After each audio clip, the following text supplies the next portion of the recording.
ऋतुं त्वमचलो गुणजिद्गुणेड्यो नक्तं दिवं सकरुणं तव पादपद्मम् मोहं कषं बहुकृतं न भजे यतोऽहं तस्मात् त्वमेव शरणं मम दीनबन्धो भक्तिर्भगश्च भजनं भवभेदकारी गच्छन्त्यलं सुविपुलं गमनाय तत्त्वं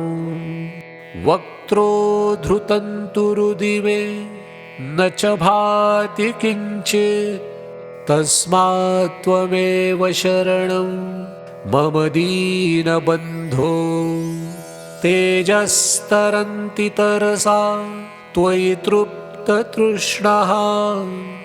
रागे कृते ऋतपथे त्वयि रामकृष्णे मर्त्यामृतं तव पदं मरणोर्विनाशं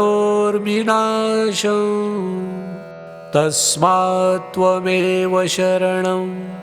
मम दीनबन्धो कृत्यं करोति कलुषं कुहकान्तकारी श्रान्तं शिवं सुविमलं तव नामनाथ यस्मादहं त्वशरणो जगदेकगम्य तस्मात् त्वमेव शरणं मम दीनबन्धो ॐ स्थापकाय च धर्मस्य सर्वधर्मस्वरूपिणे अवतारवरिष्ठाय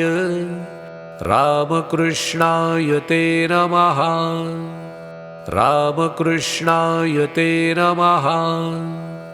रामकृष्णाय ते नमः।